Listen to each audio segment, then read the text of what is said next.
Hello world, Double Thumbs here. The Sony A6400 has been my video workhorse for the last year and a half.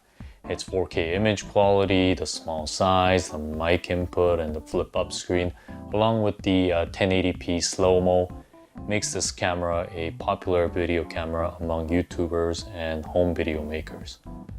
But I've been using my old Sony A5000 for the last couple weeks, and its small size really made me fall in love with this little camera again.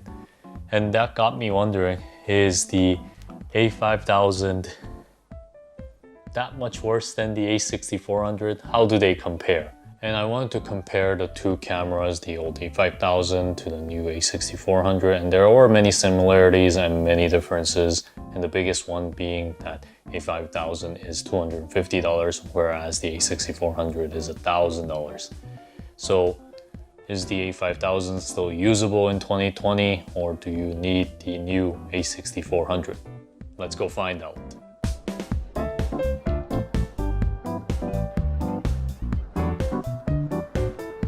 And the first aspect that I'll cover is the video image quality and the video modes. And the A6400 can do 4K at 24 and 30 frames per second, whereas the A5000 can only do 1080p at 24 to 30 frames per second.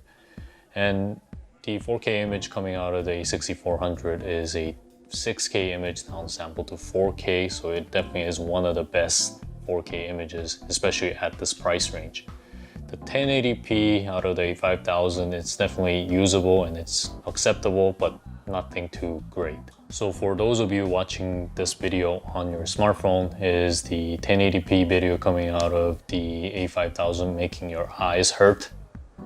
I doubt it. It's definitely usable for cell phone screen size use. But if you're someone who's watching the video on your TV screen or your computer monitor, I'm sure you can definitely tell that the A6400 has a much better image quality. Also, the A6400 can do 1080p at 120 frames per second, which can be slowed down 5 times when you're in 24 frames, whereas the A5000 just has 60 frames, but it's not 60p, it's 60i. So I find myself never to be using the 60 frames in the A5000, whereas I use the 120 frames per second from the A6400 quite a bit. And now on to the second aspect, the stabilization. And this is a tie in this case because both cameras don't have any in-body stabilization. So to stabilize the footage, you do need a stabilized lens, which this kit lens it is, but it doesn't have the best stabilization. So both cameras, when you have too much movement in your footage, you're gonna have shaky footage. To stabilize it more, you do need a better stabilized lens like the Sony A105 or a gimbal like the Zhiyun Vivo Lab. Onto the third aspect, which is the audio quality. The A6400 does have a audio input right here, so you can plug in a external mic to make sure that your audio becomes better. Because both of these onboard mics, they're not too usable, in my opinion anyways. But the A5000 doesn't have a mic input, so you do need to go through an external recorder and sync it in post. And as I mentioned in my A5000 video, it's not a big deal, but it's quite an inconvenience. Like other older APS-C systems like the A5100 and the A6000, the A5000 does not have a microphone input. Like other older APS-C systems like the A5100 and the A6000, the A5000 does not have a microphone input. Whereas the A6400 does come with an external mic jack, so you can plug in an external mic and just record the sound right into your camera. So you don't have to sync it in post, and this is quite convenient compared to the syncing that you have to do for every single clip for the A5000. And the fourth aspect is the portability. The small size was my biggest surprise of using my A5000 more often in the last few weeks, and the A5000 is significantly smaller than the A6400. As you can tell, there is a noticeable size difference when you put it side by side. And since the A6400 is known to be a smaller mirrorless APS-C camera, I didn't think the difference would be that big, but it really is that small, the A5000. And with the kit lens, it literally is a jacket pocketable camera. Even if you have like those cargo pants or like sweatpants, it could fit in there too.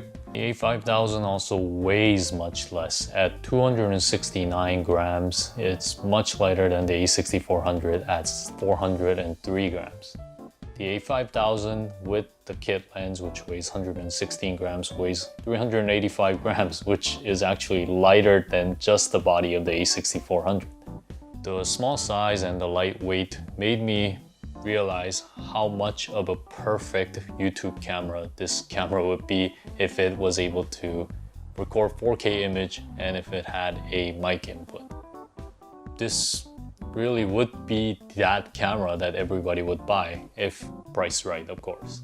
And now on to the last aspect, the ease of use. And both cameras are pretty easy to use, and I haven't had any issues using both of these cameras. The A6400 does have more buttons and dials, so it's easier to change settings. And if you're someone who likes to go through different modes and different settings, then the A6400 will be easier to use. For the A5000, it has a zoom toggle, which comes in handy when you use the clear image zoom function that Sony cameras have, which allow you to go up to 2 times the camera lens's field of view. So when you're using a prime lens, it's like having a zoom lens. So when I was using my Sigma 16mm f1.4, it felt like I had a Sigma 16 to 32 f1.4, which is quite neat. The A6400 can do this too, but you do have to go into a menu and try to do it, whereas the A5000, it's just much simpler. You just press that zoom toggle. So in conclusion, I feel that Sony should make the A5200 with the 4K image and the mic input and sell it for about $500 or so, because that's how much the A5100 and the A60000s are selling for right now in 2020. Non-professionals don't need a viewfinder or need multiple buttons and dials.